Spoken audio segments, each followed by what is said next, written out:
Good morning students. आज का अपना जो टॉपिक है वो रहेगा एसी जनरेटर।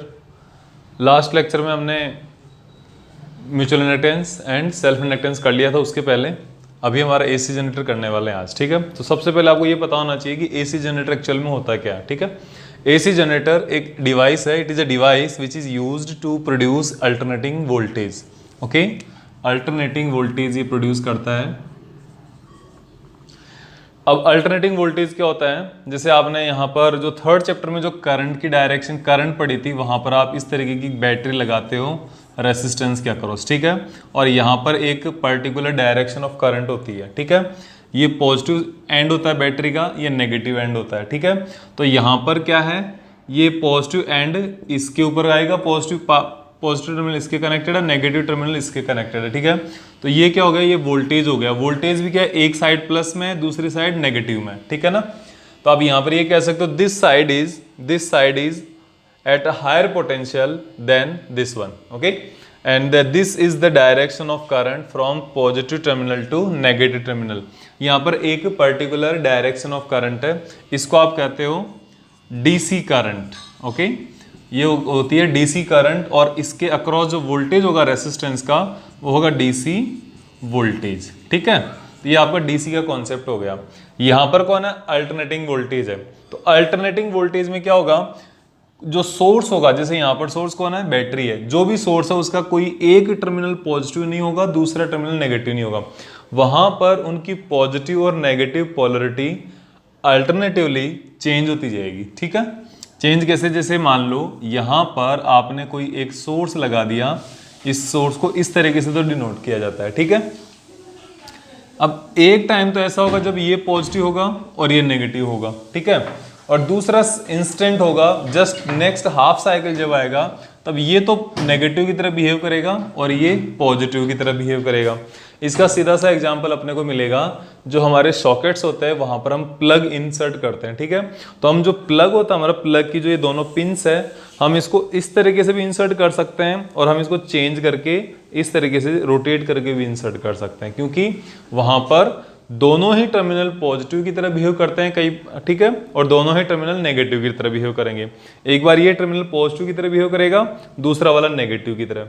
फिर नेक्स्ट हाफ साइकिल में जो नेगेटिव था वो पॉजिटिव हो जाएगा और जो पॉजिटिव था वो नेगेटिव हो जाएगा। तो ये अल्टरनेटिंगली इसकी डायरेक्शन, इसकी पोलरिटी चेंज होती जाती है, चेंज होती है टाइम के साथ साथ। That's why this is known as alternating voltage और अल्टरनेटिंग करंट। यहां पर वोल्टेज भी चेंज होगा और करंट की डायरेक्शन भी एक बार फॉरवर्ड डायरेक्शन में चलेगी और जो नेक्स्ट हाफ साइकिल में ये वापस बैकवर्ड डायरेक्शन में चलेगा।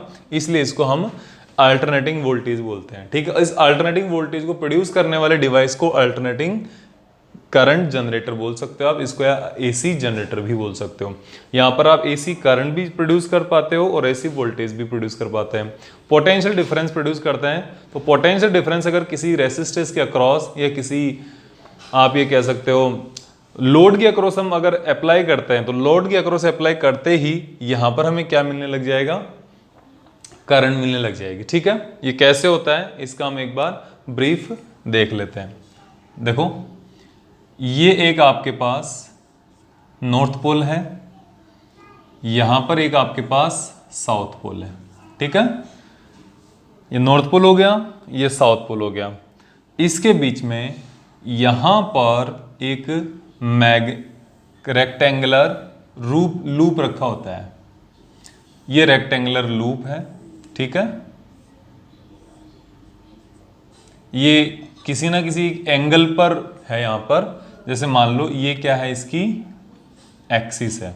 This is the axis of rotation, axis of rotation of the loop. ये लूप क्या करेगा, इस तरीके से एक प्लेन है जो लगातार ऐसे रोटेट करता जाएगा कंटिन्यूअसली। ठीक है, तो इसका हमने ये एक रोटेशन की डायरेक्शन मान ली कि ये लगातार इस तरीके से रोटेट कर रहा है। ठीक है, और ये एक्सिस हो गई, और ये इसके एक एंड होगा, ये आगे कनेक्टेड है कार्बन ब्रश के, और ये भी एंड है जो इसके साथ कनेक्टेड है। ठीक है, ये क्या है, आगे कनेक्टेड है। ठीक है, अब इसके आगे ये कनेक्शन हमने बनाया आगे किसी लोड को कनेक्ट करने के लिए। जैसे यहाँ पर आप इसको एक रेसिस्टेंस से कनेक्ट कर सकते हो, तो वहां पर ये जो पोटेंशियल डिफरेंस इसके बीच, इन टर्मिनल्स के बीच में डेवलप होगा, ठीक है, वो पोटेंशियल डिफरेंस यहाँ पर इस लोड के अक्रॉस आ जाएगा। अब लोड क्या होता है?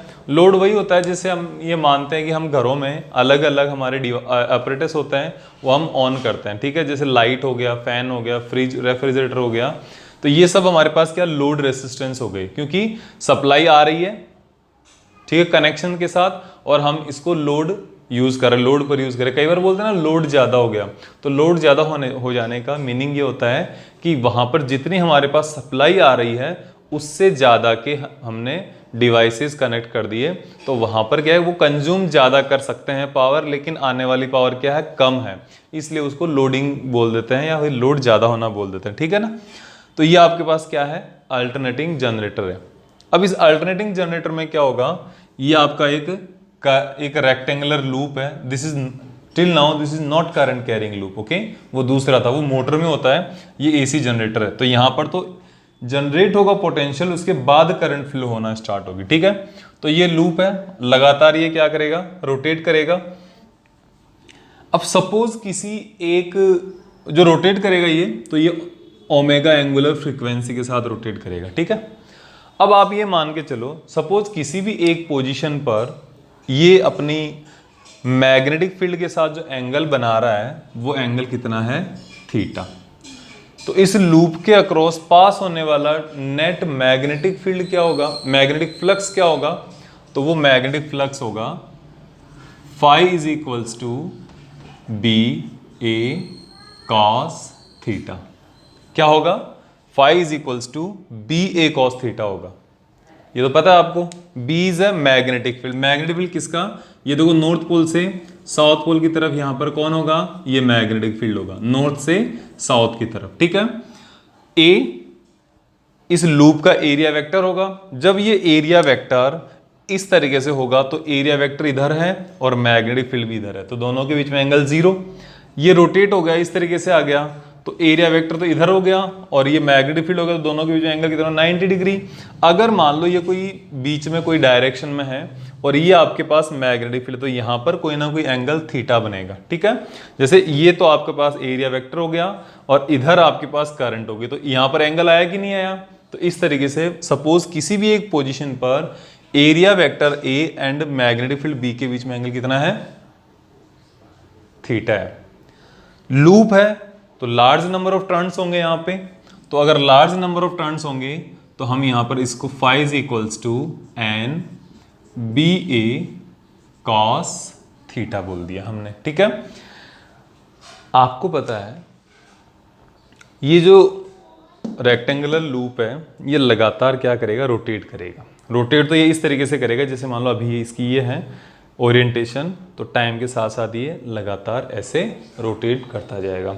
जब ये इस टाइप से रोटेट कर रहा है कंटिन्यूअसली, तो यहाँ पर ये एंगल थीटा ये भी चेंज हो रहा है टाइम के साथ साथ। और आपको पता है theta angular displacement upon time equals to क्या होता है, एंगुलर वेलोसिटी ओमेगा होता है, ठीक है, जिससे ये रोटेट कर रहा है। तो now we have theta equals to omega into T.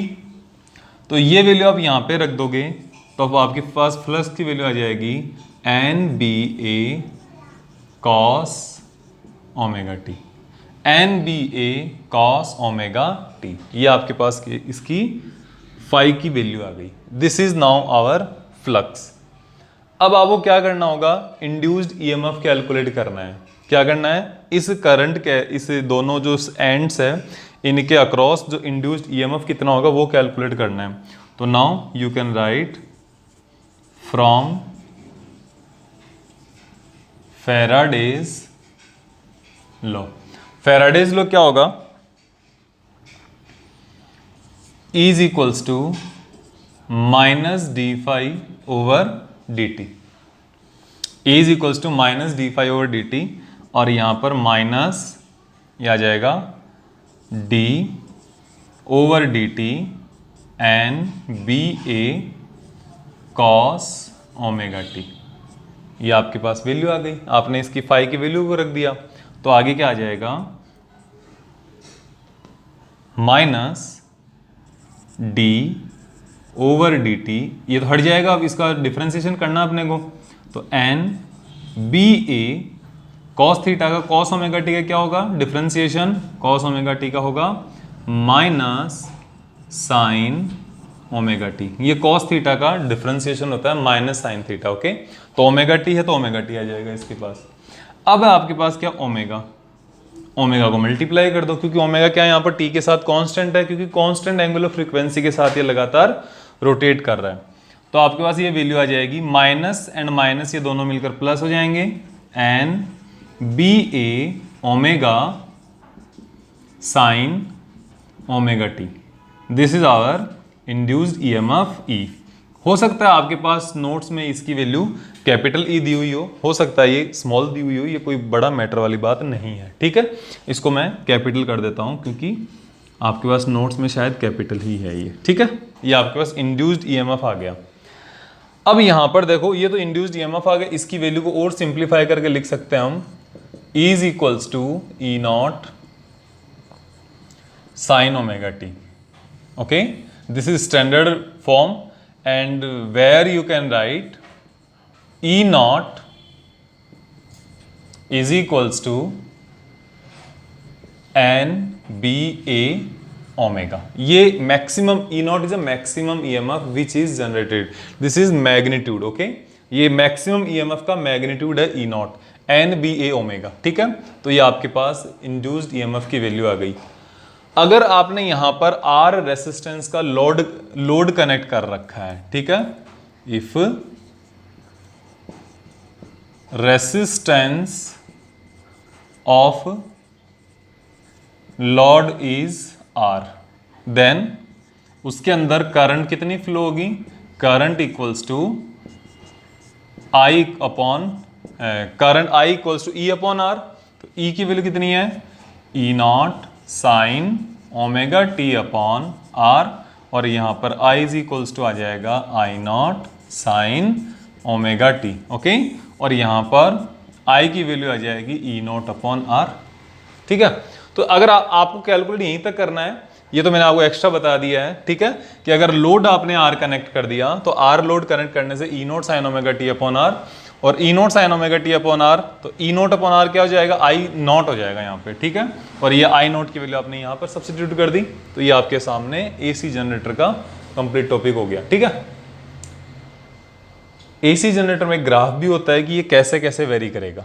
तो देखो इसको आप यहाँ पे ध्यान दो, आपका ये जो ग्राफ है वो इस तरीके से आएगा।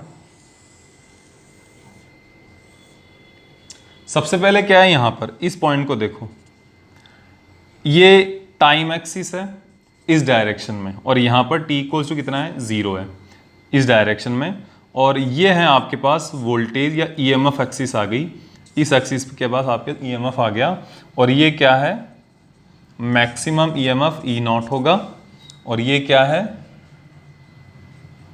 मिनिमम ईएमएफ का नेगेटिव में मैक्सिमम वैल्यू है, E नॉट नेगेटिव हो जाएगी, ठीक है। तो देखना ये मैग्नेटिक फील्ड और क्रॉस सेक्शन, इसका जो लूप का एरिया है, इन दोनों के बीच में थीटा के साथ वेरी करेगी। देखो जब यहां पर t इक्वल्स टू 0 है तो ओमेगा t की वैल्यू होगी 0, t 0 तो ओमेगा t की वैल्यू भी 0। तो जब 0 होगा, दोनों सेम डायरेक्शन में हो गए, तो इंड्यूस्ड ईएमएफ की वैल्यू 0 आ गई। फिर हम ये वाली पार्ट कंसिडर करते हैं, t is equals to t/4। t/4 अगर आपने capital T upon 4, capital T is a time period of rotation, okay, तो 1/4 अगर है टाइम पीरियड का, 1/4 अगर पार्ट है, तो यहाँ पे क्या आ जाएगा, ये ओमेगा टी इक्वल्स टू 0 ना, यहाँ पर आ जाएगा omega T is equals to capital T upon 4 की जगह ये आ जाएगा पाई अपॉन 2, π/2। देखो साइन ओमेगा टी की जगह π/2 रखोगे यहाँ पर, तो वैल्यू क्या आएगी, साइन π/2 इक्वल्स टू 1, और ये E नॉट आ जाएगा, ठीक है। तो ये आपके पास E नॉट आ गई। इसके बाद क्या है, ये वाला पॉइंट, ये t/2 आ जाएगा, capital T upon 2, half cycle आ जाएगा यहाँ पे, और यहाँ पर फिर से ओमेगा टी इक्वल्स टू की वैल्यू तो आ गई पाई, और साइन पाई की वैल्यू कितनी होती है, फिर से 0 होती है। फिर इसके बाद यहां पर आ गया 3t/4, और 3t/4 होने से यहां पर आप 3t/4 रखोगे तो यहां पर ओमेगा टी की वैल्यू कितनी आएगी, ओमेगा टी की वैल्यू आएगी 3π/2 यानी 270। तो 270 साइन 270 की वैल्यू -1 होती है, तो ये -e के इक्वल आ जाएगा, -e0 के इक्वल, ठीक है। और फिर से यहाँ पर ये वैल्यू कंप्लीट t आ जाएगी, तो ओमेगा टी इक्वल्स टू क्या आ जाएगा, ट्वाइस ऑफ पाई आ जाएगा। तो और जब ये ट्वाइस ऑफ पाई आएगा तो इतने में फिर से साइन ट्वाइस पाई की वैल्यू होती है 0, और 0 को e0 से मल्टीप्लाई करोगे तो आपका आंसर भी कितना आने वाला है, 0 आने वाला है। तो इस तरीके से आज का हमारा जो टॉपिक है वो एसी जनरेटर खत्म हुआ, कंप्लीट हुआ। तो यहाँ पर आपको बेसिकली ये ध्यान रखना है कि इंड्यूस्ड ईएमएफ की वैल्यू 0 से लेकर मैक्सिमम से फिर 0, फिर 0 से नेगेटिव में मैक्सिमम जा रहा है और फिर 0 की तरफ आ रहा है। इसीलिए यहाँ पर अल्टरनेटिवली इसकी डायरेक्शन और इसका मैग्नीट्यूड क्या होता जा रहा है, लगातार चेंज होते जा रहा है। इसी वजह से इसको अल्टरनेटिंग वोल्टेज कहा जाता है। और अगर ये वोल्टेज किसी रेसिस्टेंस के अक्रॉस कनेक्टेड है तो यहाँ पर फ्लो होने वाली करंट भी क्या होगी, अल्टरनेटिंग करंट होगी, ठीक है। तो ये आपका एसी जनरेटर का एक बेसिक कॉन्सेप्ट है। और कोई भी चाहे छोटा एसी जनरेटर हो चाहे बड़ा एसी जनरेटर हो, सबका कॉन्सेप्ट यही होता है, ठीक है ना, सबका कॉन्सेप्ट यही होगा, सेम होगा। अब जो छोटे जनरेटर होते हैं वो तो आपने आसपास में आपने देखे होंगे, कई छोटे मोटे, जैसे मान लो कोई ऑफिस वगैरह होता है वहाँ पर जनरेटर होता है, स्कूल्स वगैरह में जनरेटर होता है, ठीक है। लेकिन जो बड़े इलेक्ट्रिक पावर प्लांट्स वाले जनरेटर है वो भी इसी प्रिंसिपल पे वर्क करता है। बेसिक उनका प्रिंसिपल यही है, ठीक है। आपने कहा होगा पानी से बिजली बनाते हैं, कोयले से बनाते हैं, ये सबसे बनती है कोल से, इनसे बिजली। लेकिन इनके लिए जो जनरेटर का जो प्रिंसिपल है वो यही है, ठीक है। कोल से डायरेक्ट इलेक्ट्रिसिटी नहीं बनती, कोल से पहले उसको कंबशन किया जाता है, कंबशन से पानी को स्टीम में कन्वर्ट करते हैं, पानी को स्टीम में कन्वर्ट करके फिर उस स्टीम को टरबाइन के ऊपर इंसिडेंट कराया जाता है। टरबाइन के ऊपर इंसिडेंट करवाने के बाद में क्या होता है, इलेक्ट्रिसिटी आगे प्रोड्यूस होती है due to the rotation of turbine. और जो टरबाइन है वो इस शाफ्ट से कनेक्टेड होता है, यहाँ पर इस लूप से टरबाइन कनेक्टेड है। तो जैसे जैसे टरबाइन आगे रोटेट होगा उसके साथ साथ ये जो ईएमएफ है यहाँ पर ये जनरेट होगा इसके अकॉर्डिंग, ठीक है। जो गैस पावर प्लांट होते हैं वहां पर भी सेम यही प्रिंसिपल है। हाइड्रो पावर प्लांट पे क्या होता है, डायरेक्ट जो पानी होता है, पानी एक बहुत हाई लेवल से, एक हाइट से एक फिक्स वेलोसिटी के साथ टरबाइन के ऊपर इंसिडेंट करवाते हैं। और जैसे ही टरबाइन के ऊपर इंसिडेंट करेगा तो इस टाइप की कुछ स्ट्रक्चर होती है, बेसिक स्ट्रक्चर ये होती है उसकी, ठीक है ना। अब हो सकता है थोड़ी कॉम्प्लिकेट हो तो कुछ अलग हो, बेसिक फंडामेंटल यही है। अब पानी मान लो यहाँ पर इंसिडेंट हो रहा है, इसकी एजेस पर इंसिडेंट हो रहा है, तो ये लगातार क्या इसको धक्का लगेगा, रोटेट करेगा ये। और इस टरबाइन के साथ कौन कनेक्टेड है, यही लूप कनेक्टेड है। लूप रोटेट करेगा, एसी जनरेटर के कारण प्रोड्यूस होगी करंट। कोई भी हो, बेसिक प्रिंसिपल सेम ही है। जनरेटर्स की साइज अलग अलग आती है। जो छोटे जनरेटर मैंने आपको अभी बताया, आपने ऑफिसेज में, स्कूल्स में, इन सब में देखे होंगे। लेकिन जो बड़ा जनरेटर होता है, जो एसी पावर प्लांट का जनरेटर होता है, उनका जो स्ट्रेंथ होती है, वो पावर होती है ना, कैपेसिटी, वो होती है लगभग 100 मेगावाट की भी होती है, 500 मेगावाट की भी होती है। अब आप कहोगे इतने ये कैपेसिटी कितनी होती है, अगर आप इसको एक सोच के देखो तो आप ये मानो 100 मेगावाट का जो ये जनरेटर है, इसमें आप अगर सारे बल्ब ग्लो करना चाह रहे हो, और सारे बल्ब कितने 100 वॉट के बल्ब हो, ठीक है, तो एक साथ 10⁶ बल्ब आप ग्लो कर सकते हो। 10⁶ मतलब 1 million, 10 lakhs of bulb can be glown by this 1 megawatt generator. या फिर अगर आप जो आजकल एलईडीज आ रही है, उन एलईडीज के नंबर्स में अगर हम बात करें तो सपोज 10 वाट्स हमने एक एवरेज एलईडी का मान लिया, ठीक है।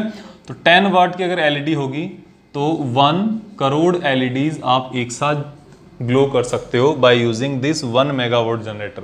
और 1 मेगावाट जनरेटर तो एक पावर प्लांट के लिए एक मीडियम भी नहीं कह सकते हम, छोटी साइज होती है। वहाँ पर जो साइज होती है मीडियम साइज, वो 500 मेगावाट के जनरेटर्स आने लग गए आजकल। तो 500 मेगावाट का जनरेटर आ रहा है तो इससे कितनी 5 करोड़ LEDs आप एक साथ ग्लो कर सकते हो with the help of this 500 megawatt generator.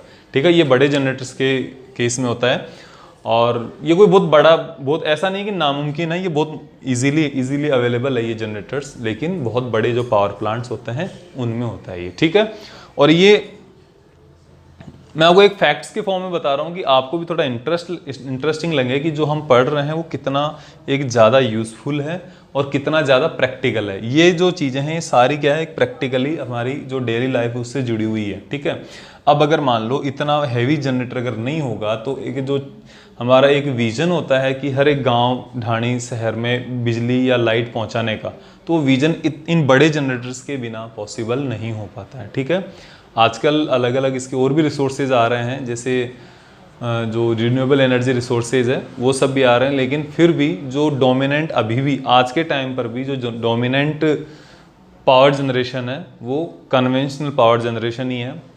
Solar है, विंड है, टाइड है, इन सब एनर्जी का टोटल कुल मिला के अगर परसेंटेज निकालें तो अभी तक हम 10 to 15% इलेक्ट्रिसिटी भी इनसे प्रोड्यूस नहीं कर पा रहे। अभी शायद ये लगभग 4 to 5 या 5 to 10% के आसपास, यही एग्जैक्ट आइडिया नहीं मुझे, लेकिन लगभग 5 to 10% के बीच में ही है ये कौन जो रिन्यूएबल एनर्जी अभी यूज़ कर रहे हैं।